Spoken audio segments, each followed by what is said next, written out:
try to make a different approach from most studies. Most studies try to modify the CMB value of H0 using either late time solutions or using modifying the horizon, the sound horizon scale. And they assume that the local sample, the local measurements would give the H0, which is large, they assume it's correct.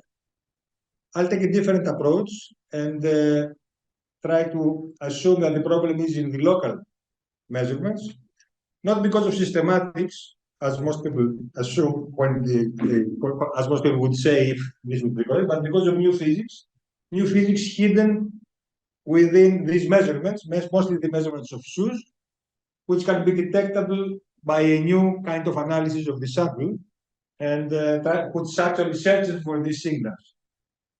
So my talk will basically be describing a way to look for this possible new physics, not in the Pantheon, not in the full cosmological data, but within the SH0ES samples, which is mostly astrophysical. Of course, I will discuss also cosmological Pantheon plus data.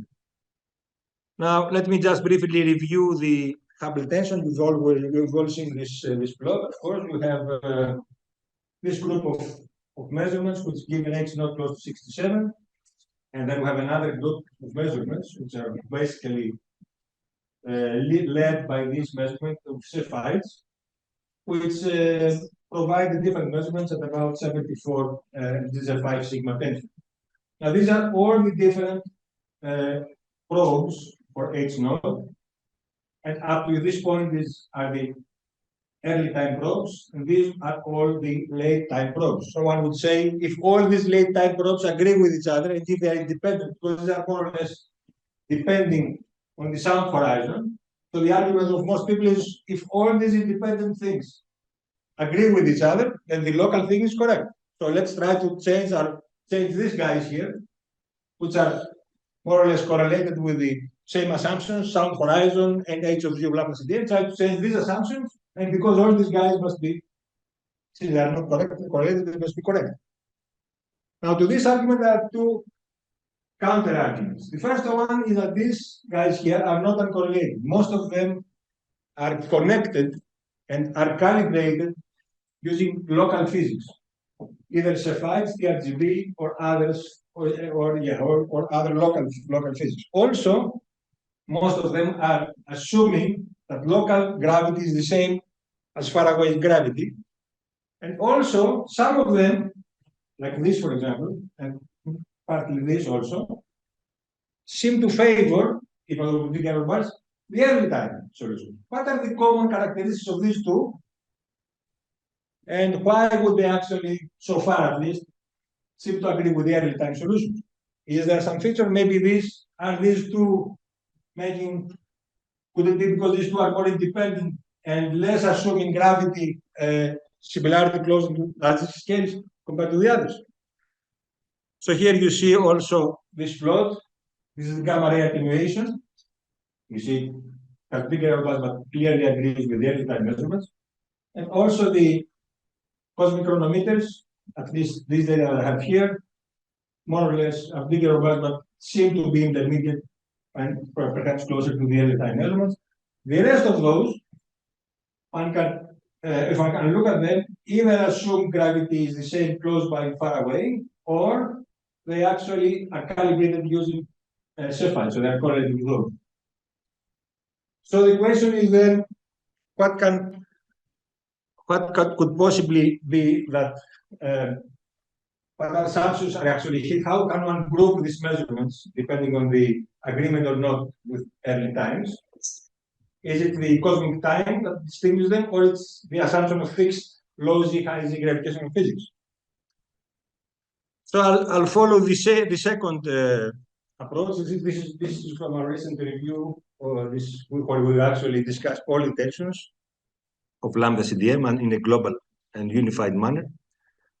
Now, to bring you up to pace about the situation, I'll try to review how these actual measurements are being made, and then I will actually show how we have reanalyzed the latest SH0ES data. Let me remind you the way the supernova standard calculations are used to obtain H0 in this kind of at least they were used until recently. We have the apparent magnitude of supernovae, and this is equal to the absolute magnitude plus the logarithm of the luminosity distance plus 25, it's in megaparsecs. And if one assumes that the DL of Z is connected with H of Z in this way, and defines this Hubble-free luminosity distance, one obtains the basic equation which connects the measurement, essentially the theoretical value, which is connected with the DL of Z, and that's actually measured, with the absolute magnitude of supernovae, and H0, and also with this cosmologically measured Hubble-free luminosity distance. And we notice that these two are degenerate. So what's measured with cosmological distance is just the sum of these two. We cannot distinguish them, we cannot disentangle them. What is actually measured is this combination and calligraphics, which is the sum of these two in terms of cosmology. And so we write this equation in this way, where this calligraphic m is a function of the absolute magnitude and of H0. Now, what is being done in practice is that we measure this part and compare with the theoretical value.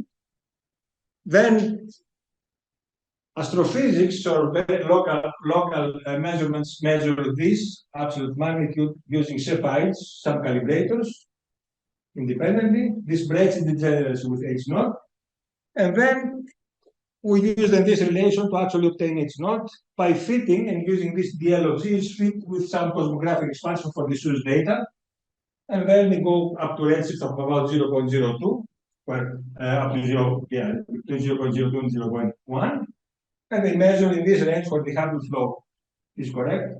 They measure the H0. The key point is that this here is measured between redshift 0.001 and 0.02 or 0.001. But this, the L of Z, which infers H0, so H0 is measured on higher redshift between 0.02 and 0.01. So it's not really a conflict. So there's an assumption hidden here that M remains the same when we extend out to the Hubble flow. You measure this outside of the Hubble flow, you assume you get the same value in the Hubble flow, and then you measure H0.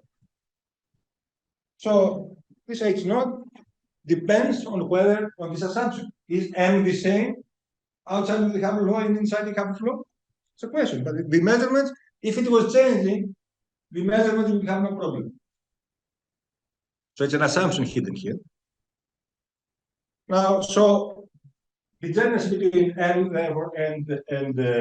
and here, of course, there's no E of Z dependence because we make a cosmographic expansion here. There's no lambda CDM model entering in this argument. Even some people try to do that, but it doesn't change anything.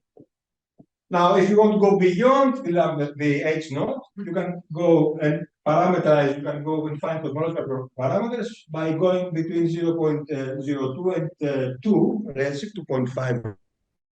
In that case, you don't just do cosmographic expansion, you use this full model that you want. If you want, for example, lambda CDM, this is the way to do that. I'll just remind you the procedure. You have a chi-square fit, or you have for lambda CDM. The calligraphic M is usually marginalized, but can be kept also as a parameter, and omega 0 matter. And then you have the Hubble-free luminosity defined in this way instead of this way. And then you find the contours for these two parameters, calligraphic M and omega 0 matter. Usually people marginalize over them, even though it's an important parameter in my opinion. And they obtain the omega 0 matter and other cosmological parameters.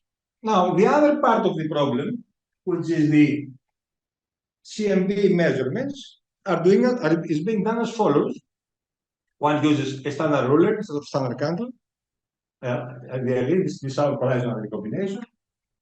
One measures this angular scale of the sound horizon, theta S, using the CMB peaks. One calculates that this S using known physics before recombination.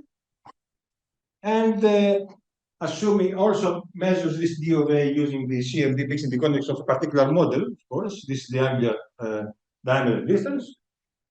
And you see this is measured using both the CMB peaks or the baryon acoustic oscillations, which are here, but it's the same scale, essentially just projected at late times.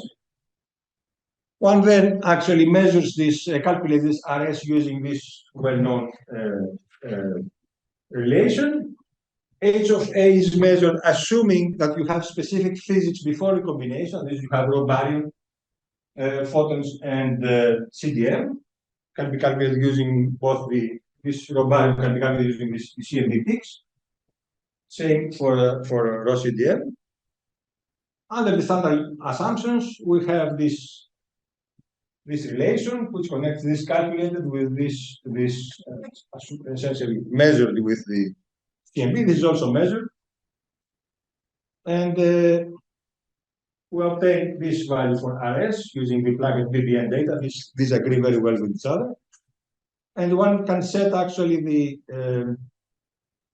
the A of Z as 1 over H naught times 1 over E of Z, which is this one here.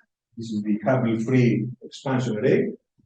We have H naught times RS, which is actually being measured in this way. So if we measure this is measured assuming the parameter values of lambda CDM. This is also calculated, and then thus you infer H naught from this relation effectively. And the same is done with various oscillations, but in that case, you actually have the projected value of the sub-horizon at the lower redshift. Now, what one approach that many people would follow, and first of all, we know that there is degeneracy also here between H naught and RS. It's obvious, like we had before with the supernova. It's a similar effect. And the early dark energy, what it does, just adds new fluids here, instead of just raw baryon, raw gamma, and raw H naught, so that essentially this H of A increases, RS decreases, and then H naught increases. It goes to the local measurement. That's the argument. That's the way that most people nowadays address this tension, by adding something different from H of A over here, which could be early dark energy, could be neutrinos, whatever. So, as I said before, H naught tension may also be viewed as a tension, as an M tension. For example, what is measured cosmologically is this degenerate combination. What is measured also cosmologically is this combination from the early time probes. And then, so this is the measurement. And then one measures this M with ultralate calibrators, PRGB or SH0ES, and infers H naught in this way. And this is, for example, done in this recent paper by the SUS team, which obtained this value for H naught using this approach by breaking the degeneracy with measuring M. So it's a very crucial point how to measure M here. And similarly here, RS is measured from the CMB, assuming the BN and lambda CDM, and E of Z obtained from the omega matter of the last category or through the CMB. And then one obtains this well-known Planck value, which is also, however, obtained in a recent paper by using the time of equal matter radiation horizon in similar matter, which is degenerate with H naught. If one measures this combination from large-scale structure, in a recent paper which is before, of course, the combination, in a recent paper by Licia Verde, they were able to confirm this value using a previous important standard rule at the time of equal matter radiation. And they obtain essentially almost the same value. Actually, this is from their paper, directly copied, and this is 100 times H is 67.9 plus or minus this, which is very, very much constrained. So if you want to mess with physics before a combination, you have to take into account also this. We have another standard ruler, which measures the same thing. You cannot mess it I'm not saying it's ruled out. I'm saying that you have to be careful when you mess with physics before a combination. Don't spoil this. That's an interesting point. So it looks like there is an issue here for the early time approach, which should be addressed in some detail. I haven't seen it addressed in talks. Recently, we were in Portugal. There was a talk, and this issue was answered in a question, but it was not in detail addressed in the talk. But I think it should be addressed clearly and in detail how they actually manage this point. Now, how can we translate this H0 tension to an M tension? We have this theta S there. if we use this relation from the CMB, which leads to this H0, then we can combine this with the other degenerate relation with this M calligraphic, and not use Cephites to fix M, but use this H0 to fix M. And if we do that, of course, this is measured also from cosmological data. If we use this H0, the CMB H0, we obtain an M from an effective luminosity of magnitude for the supernova, which is minus 19.4, plus or minus 0.027, which this value is measured, of course, from high redshift, it's going to low redshift because it's measured from the CMB, essentially, H0. And this is smaller than the absolute magnitude obtained from the SH0ES data from Greece 21, which is minus 19.25. So these two, this H0 tension is essentially equivalent to this tension between the two absolute magnitudes. The absolute magnitude obtained from the inverse distance ladder, obtained from the CMB H0, and from the direct distance ladder obtained from the Cephites. This is the real essence of the problem: a disagreement between two different magnitudes to measure luminosity of supernovae. So the curly is the apparent magnitude. Which one? The curly. The curly is this combination. It's not apparent. Value is coming from 43.80. Where is this value coming? This value from fitting the supernovae in the Hubble flow, not taking into account. In the Hubble flow, you can only constrain this combination, M plus H0. And you have to fix M from astrophysics, from local Cephites. If you do the cosmological part, you can only constrain the Hubble flow only without considering what's M. You can constrain only this combination, this M calligraphic, which is this one. So if you can do that, you all agree with that. There's no disagreement on this. Okay, there's no tension in this one. Everybody agrees with this cosmology. Maybe there's a small deviation depending on what model you use for the clandestine, but more or less, most models give this value. Now, the question is, how do you break this? If you put H0, you get an M, which is this one. If you put Cephites, you get an M, which is this one. So these two are disagree. That's the essence of the problem. A disagreement between what is the actual luminosity of supernova. But notice, this one is measured on redshifts in the Hubble flow, larger than 0.01. This one is measured in redshifts without the Hubble flow, within less than 0.01. So it's not really disagreement. You can view it like something else. That your assumption that this is the same breaks down. Maybe there's a transition here. It could also be a possibility. So unless you rule this possibility out, you cannot go ahead because you have made an assumption here. And this is again the most obvious way to deal with it. Something changed there. Most obvious way. So this is the M tension as we call it, because it's equivalent to the H0 tension. And the way to see that is that one can just be discussed in these papers by Camarena and Mara, and then with Valerio and me, myself, afterwards in a later paper.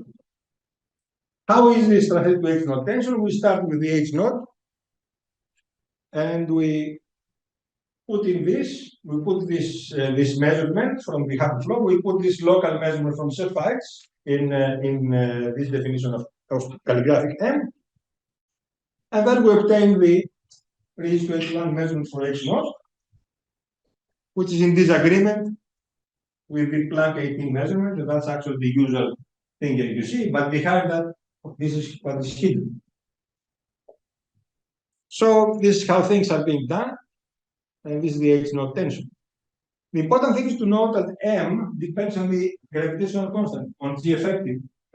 So if a change of G effective would be to change between Z 0.01 less than 0.9, bigger than 0.01, and so if this assumption was to be breaking, then this issue will not be present. So the assumption here is that G effective is the same at ultra low and at higher redshift. This is the key assumption. Now, what we did in this paper with Valerio, we made this so-called M transition hypothesis. We said, but if there was a change in M at about 0.01, or maybe at an earlier redshift, so that these supernovas which are calibrated with the CFD, it would be very natural because they would be consistent with the calibration of the Cephites, just because these are measured at different redshifts. And so, of course, But they tell you you have measured this, you measure this here, you measure this from the CMB. So what's more obvious to assume this kind of transition of the absolute magnet or equivalently of some physics, maybe gravitational constant or some other types of physics which have led to this kind of change. So these MIs are the absolute magnitude supernova under the assumption that H0 is the Planck 18.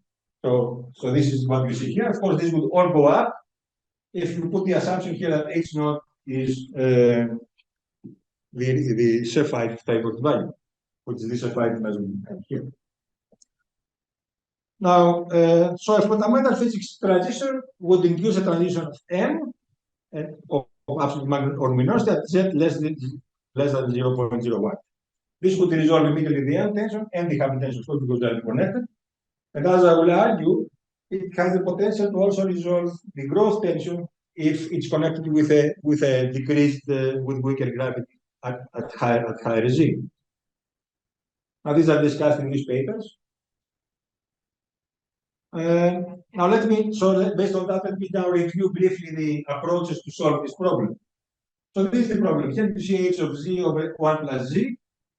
This is the reach point for H0, and this is the lambda CDM h of z.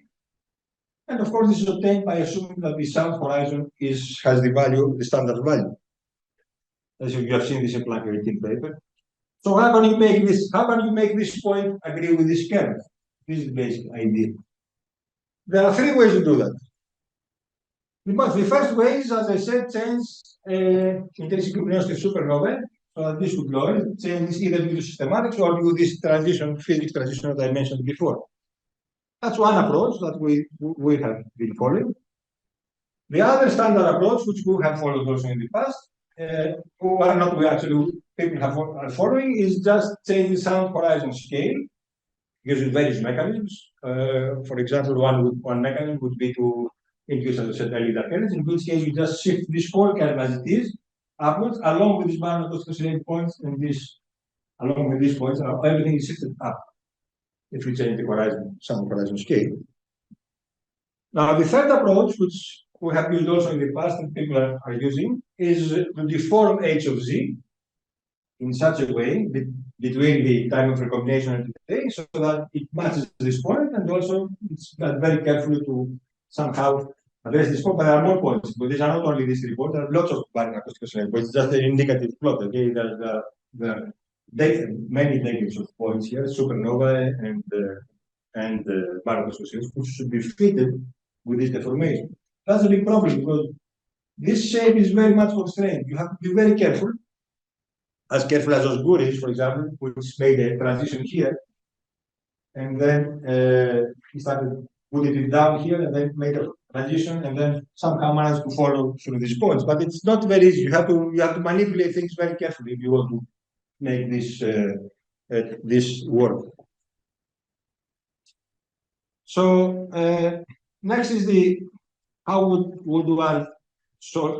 the growth problem be addressed by these deformations? One question. For example, you have these various models which are deformed. This is the CPL model, for example, with various values W0 and WA, which all address this problem. Of course, they have problems with the barren acoustic oscillation data, but if we ignore these problems, then we can look at this equation for the perturbations, and you notice that I've allowed here G effect to be varying with Z. That's a more general equation. But we put here equal to G Newton in the flow that I'm going to show.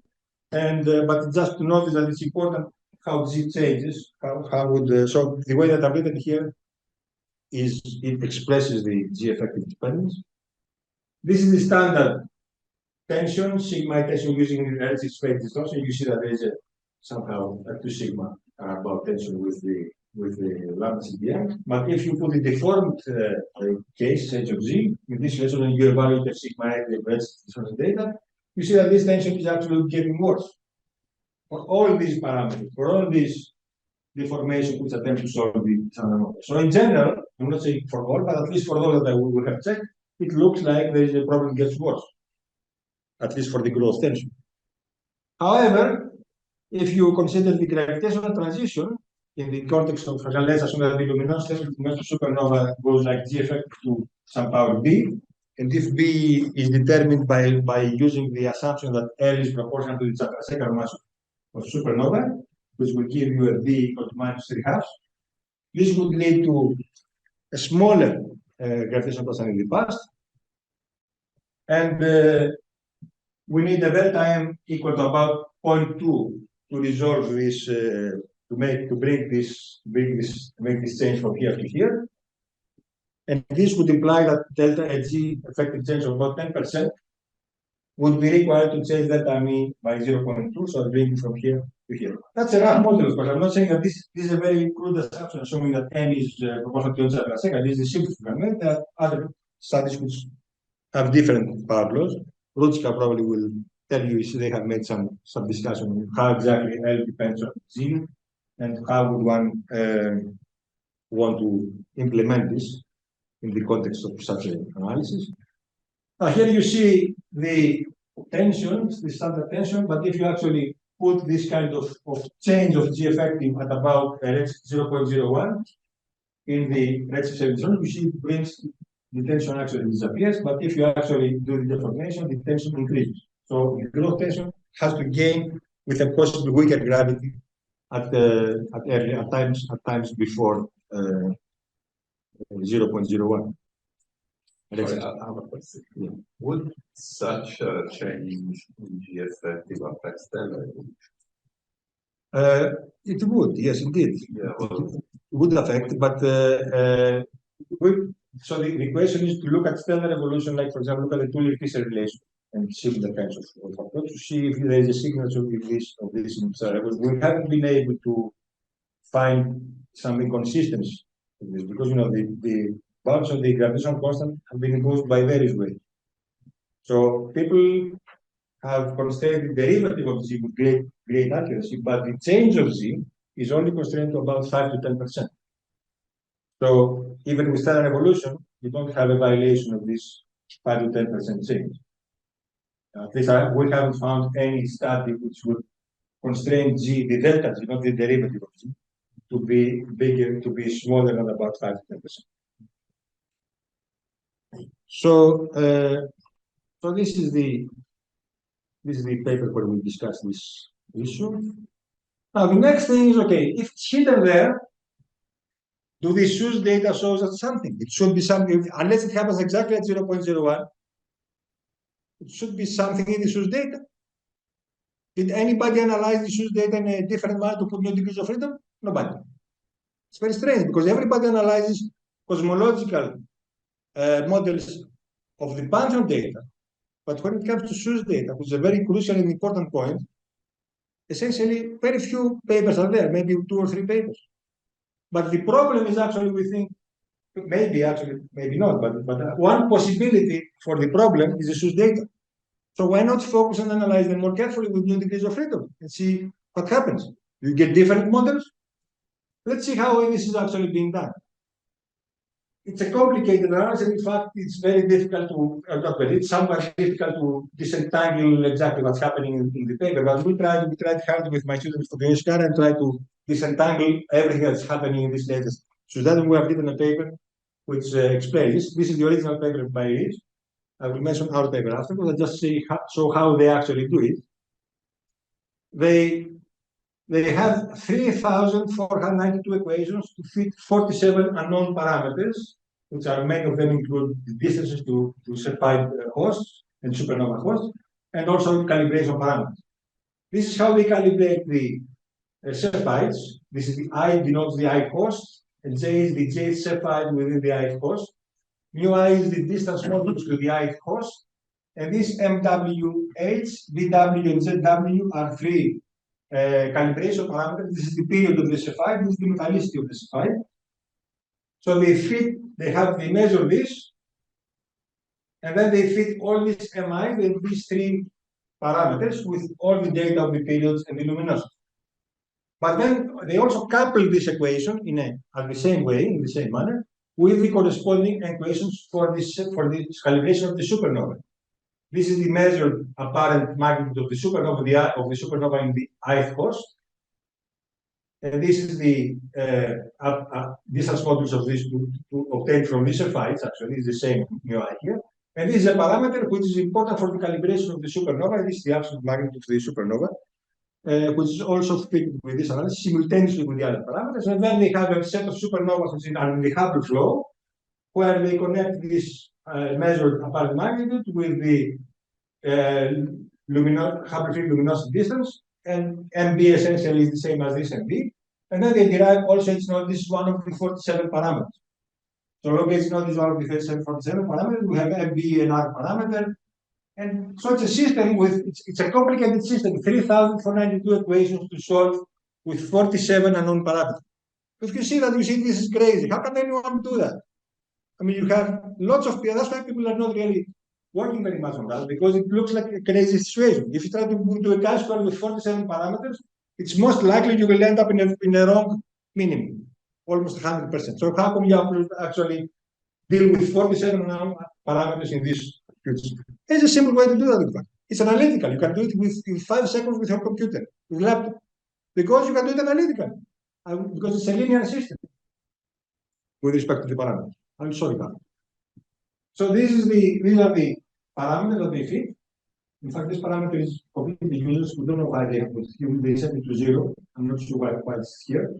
These are the other parameters, distances, and they fit the calibration parameters. These are the parameters, and they have this system. They express this in as a linear vector equation. This is why this is where the data is. Okay, this MW, etc. This is a matrix which essentially contains this system, and then this is Q vector is for this parameters. And what we want to minimize is this is the covariance matrix, y minus LQ, C to the minus 1 times y minus LQ. This is a system to minimize chi-square. You would think it's a terrible system, of course, for the same parameters. Good luck. Now, this is the equation to do that. This is the 47. This is the vector, this y vector with the these 3,000 entries, and these are the equations that are encoded through this matrix L. They provide this L, they provide this y also, and so L is the matrix which encodes this system of equations, this 3,000 something. So they provide this L. We don't have to write ourselves, but it's I mean, one can do it. Of course, in principle, it's easy to do it. You have to write this system of 3,000 equations in terms of in this linear form. Okay, y minus LQ. So you can construct it. It's not difficult in principle because there's a canonical form there. One principle can do it. It's difficult. It's not. It's straightforward, but it has some tedious. And this is the covariance matrix which they also provide. And so now this is the key point, that this actually can be done analytically. All this chi-square can be minimized analytically, because they actually say that in some footnote of the paper, but that's a very crucial point. And you can show it this way, because you have this, because there is a linearity here in the parameters. You have this chi-square, you expand this, and then you obtain the derivative analytically, we put it to 0. This is the Q best fit because it should be 0, and you equate solve from Q best fit. And from this, you find Q best fit in 5 seconds in your laptop with this matrix multiplication. Extremely simple. And then we also find the 1 sigma errors using this projected covariance matrix. Also, you get the correct numbers. So that's how it's actually done in this original paper. Now we actually try to redo this analysis with new degrees of freedom. So this is the baseline analysis, but there are infinite ways to generalize this. How do you generalize this? You actually, this is in this paper in some detail, you allow for a change or transition in any one of these model parameters, MW, W, or beta, or MB, the supernova. For example, to do that, you would replace this equation to the system with somewhat more generalized equation. You put now a transition, you allow for a transition, you put two parameters, MB larger for larger distances, and then smaller for smaller distances. You put it in there, you change somewhat a little bit this L, because the system, your system now is different, but you can do it very easily. It's done very straightforwardly. We have the codes made publicly available, the mathematical files. And you construct a new matrix equation, which now decodes this system, for example, or correspondingly for BW if you want, or for W or for MW, you have different kinds of systems depending on what kind of degree of freedom you can put in.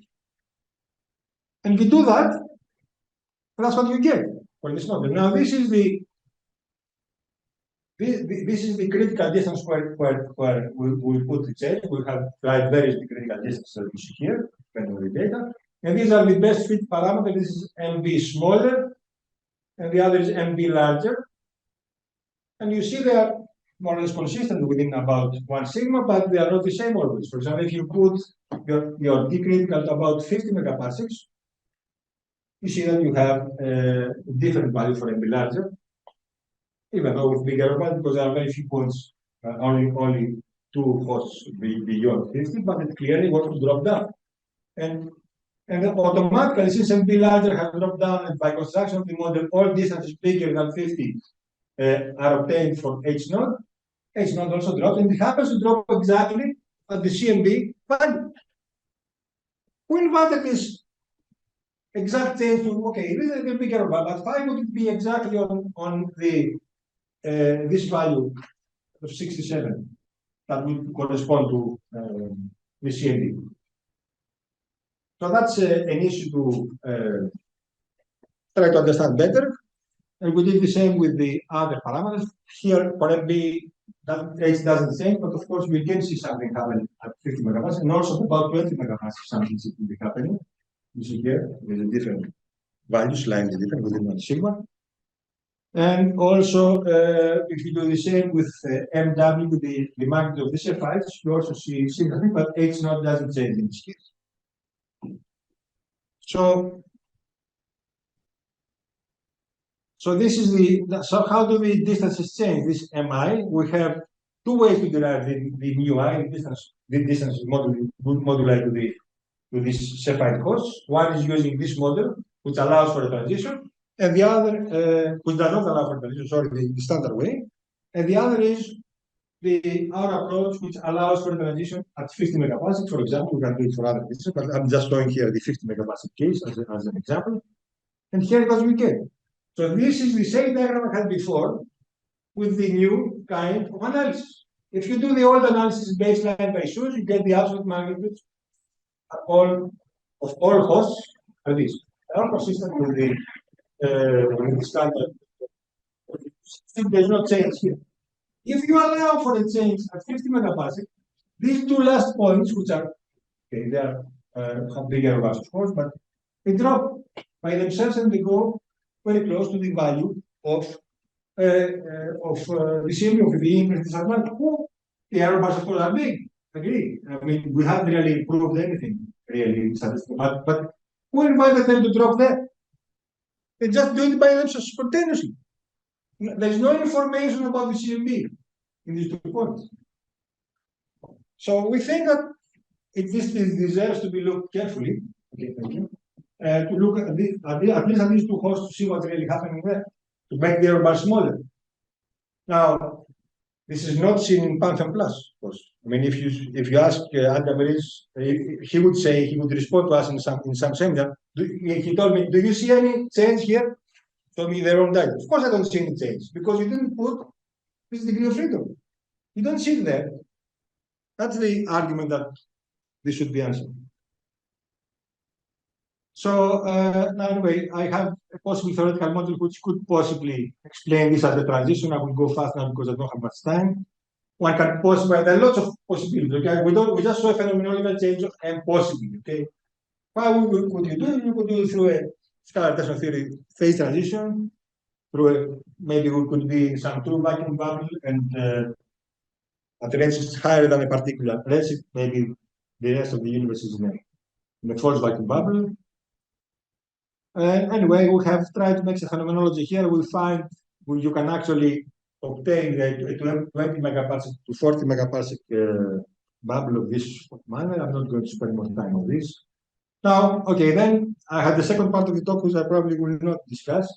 So then I go back to their own analysis of the data, the Pantheon plus, and search if there are other hints of possible changes. This is a very quickly, I would say. We reanalyze this 1700 Pantheon plus, allowing again for a new degree of freedom. We don't expect to see anything here because analyzed these new files here are not done with this degree of freedom. But we checked anyway just to see what one can actually see there. This is the standard analysis that was done before Pantheon plus. We had this Q. There was this, as I showed before at the beginning, this M model. This was before this Pantheon plus. There was a degeneration again between H node and M. I showed this before. I'm not going to show this again. This is the early type. Now, what they have put in Pantheon plus, they actually have put in the Cepheid distances as they measure it with the baseline model. So they put two equations. So they simultaneously fit. You use this equation for the when the galaxies and the supernova are in Cepheid course, so they know the distance from the Cepheids there, and they use the standard way to do it if they are not in Cepheid course. This is why they break the degeneracy, because within Pantheon, previous doesn't only have this part, so there's a degeneracy between M and H node. Here they break the degeneracy, and they actually allow us to see their Cepheid measurements. This way, you can measure directly M and H node simultaneously. You have two separate measurements, and this is for the first time in Pantheon plus. So it's broken degeneracy is a way to fit both H node and without a problem. And then we obtain, we did this, and we actually obtain this M, this H, and this omega matter. Now, this agrees with their value, but in their paper, they have not shown this combination. They have hidden M. I don't know why, and they have shown this mu I Cepheid. So they combine these two into a single column of the data, and they write as while this column is exactly this difference, and they provide this. But if you split this into two parts, MB, the abandoned mu and then you see that, and then you can actually evaluate M. In the right, you get, of course, the same H exactly that they give, but you also get as a bonus M. And then you ask the question, is this M consistent with being a single value? You can ask this question. Even though these mu i's are obtained from their space, you can still, maybe there's some residual left there.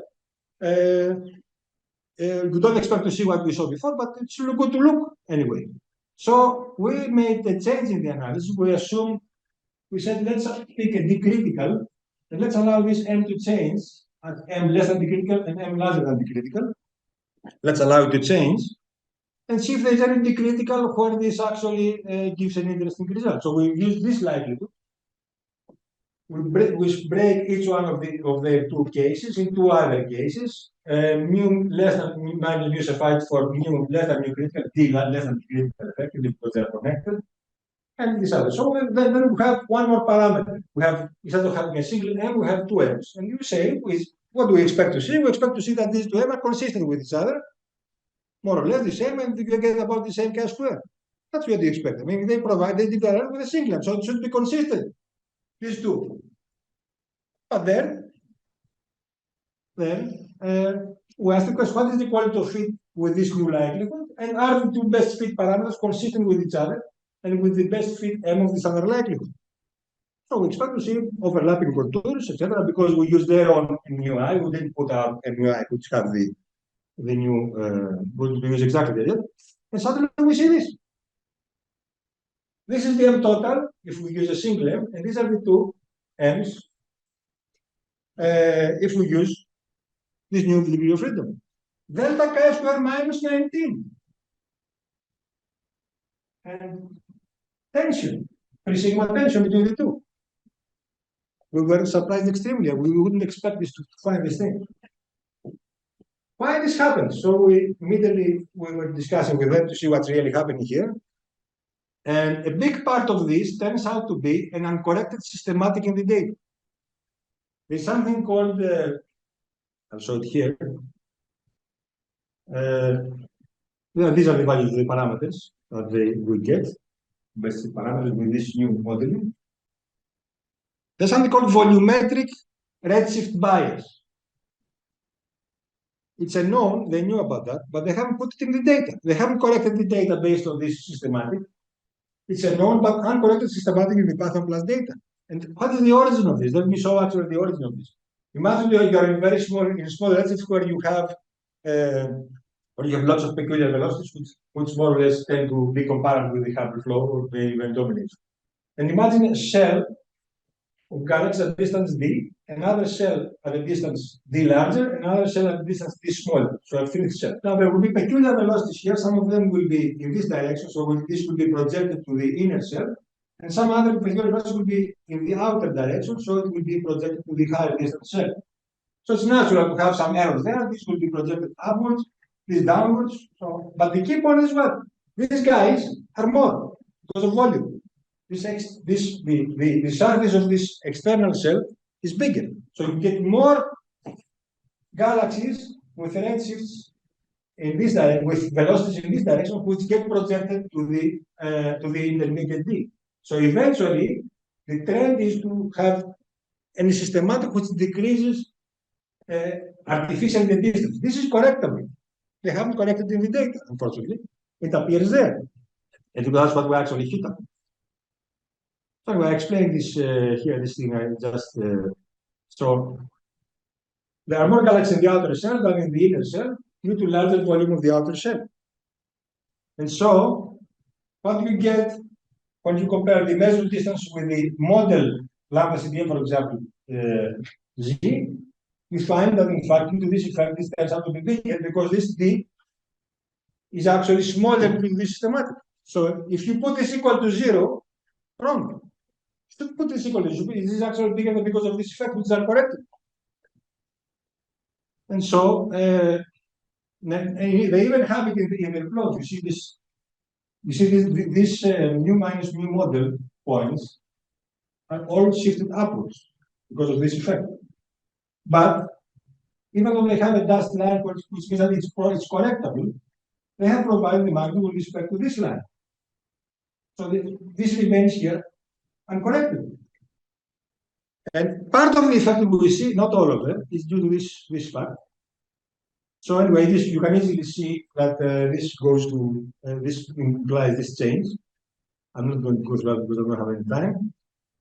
And then the question to ask is this the only reason for this, is this systematic, the only reason we find this discrepancy? So we make a new likelihood, we remove all the ZI Hubble flow data where this effect dominates with ZI less than 0.0, and we repeat the analysis. We were hoping at this time to make this disappear.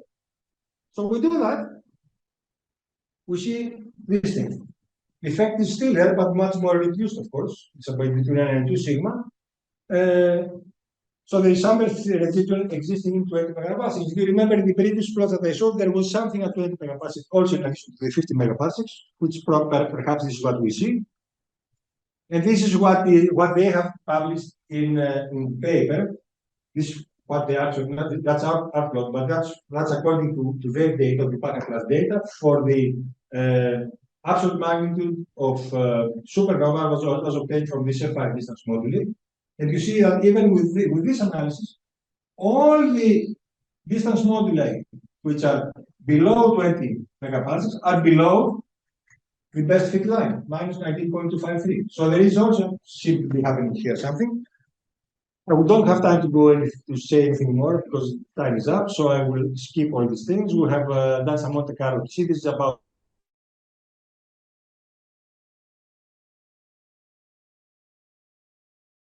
effect for the residual effects. About just say a few things. I mean, if we were in a bubble of new physics off center, we would try to look at the isotropy of the absolute magnitudes of supernovae around us and test this using this Hemisphere confisor method where you define a parameter sigma for the isotropy, you find the mean, find a random direction in the sky. In the north hemisphere defined by this direction, we have a mean magnitude absolute magnitude M and MN. For the south hemisphere MS. These are the error bars for these issues. And so this is what we get. We get an increase this is consistent with Monte Carlo. There's no anisotropy significant compared to the Monte Carlo. We think that the Monte Carlo is overestimates the error. That's why the Monte Carlo is much bigger. They have probably overestimated the errors. But we see transition at the level of the anisotropy, at the lowest being small, then it becomes big, and then it decreases slowly. And that's it. In our opinion, that's about 7% of the Monte Carlos have some similar features. So it's about the 2 sigma effect. And that's what you would expect if you were off-center in a bubble of new physics. You have, initially you see isotropy. Once you hit the actual bubble, you start seeing anisotropy, and then once you go to the bit outside of this bubble, you start seeing again isotropy. So there is a simple way to understand this if you want to believe this change of physics.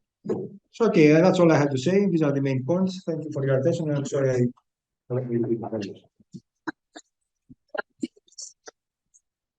minus 8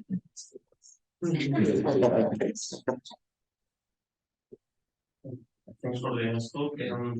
So, if I understand correctly, you have lambda CDM basically up to very small redshift 0.01, more or less, and then there is a precision. Well, lambda CDM is everywhere. Lambda CDM doesn't necessarily change. I mean, we have to discuss the H of Z. Also, you cannot even see the H of Z is not detectable. So in cosmology, there are 2 dark windows. One dark window is below 0.01 redshift, and another dark window is before recombination, where you don't know what's happening.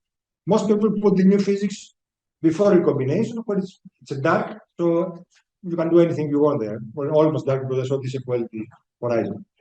We also have another dark window below 0.01. Then we don't know what's happening, also because we cannot measure anything in cosmology.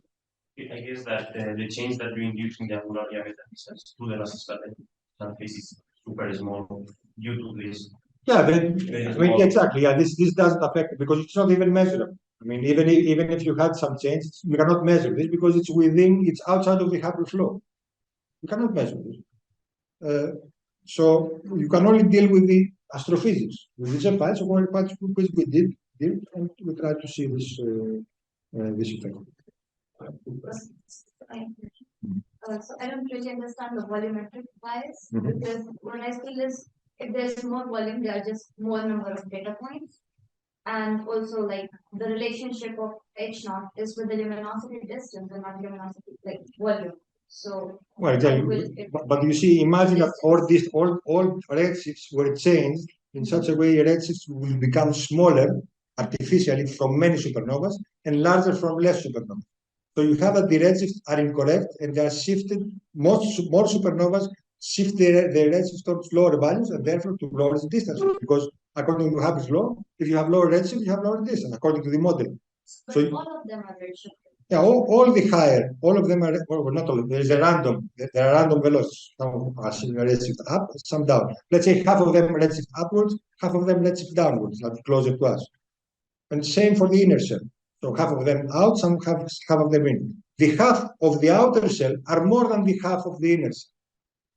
So more of the outer shell project to lower distance than from the inner shell project to the higher part because they are more on the outer side. So if they are half and half, let's say half of them go out, half inside. The half out that go in are more than the half in that go out. So the end result, you have more supernova projected to lower distance. Because of this point. Measure the redshift. Yeah, this is a redshift thing. It has to do with the predicted value from lambda CDM. If you go to lambda, you put your redshift there, and you think that you measure this, but you don't measure the right distance. You measure the wrong distance because of this project of this effect. The connection between the distance modules and the redshift is biased in this redshift, in this small redshift. Because the redshift then that they are taking this to manage the upper. Yeah, this effect is more important with this lower stress thing between 0.00 because they have 0.001 up to 0.01. This is not really the Hubble flow.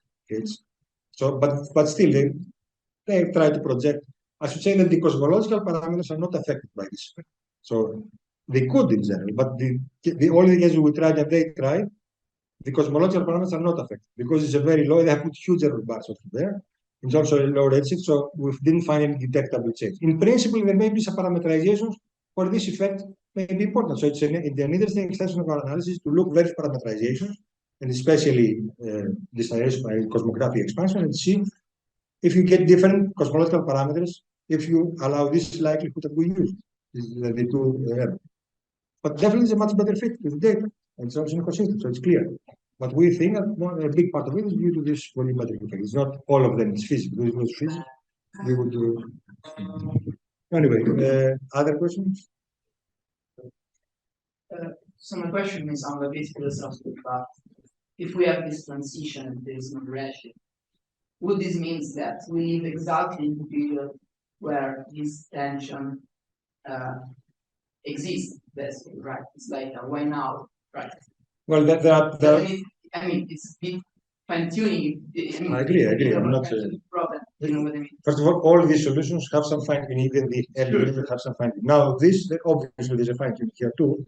If you imagine this, there are various models to understand this. One would be a spatial approach, which means that we are in some bubble of true vacuum within where most of the rest is still, or maybe there are very few bubbles still of this true vacuum, so you cannot detect them.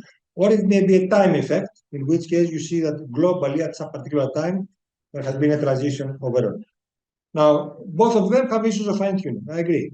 But that's, I mean, this kind of approach necessarily involves to solve this tension. I think necessarily all other approaches also have some degree of fine-tuning. You know, also the early time. You say to have it exactly before the combination. That's also a huge fine-tuning. Okay. Okay, I'm afraid we have to wrap it up. Okay. Let's thank you. Yeah.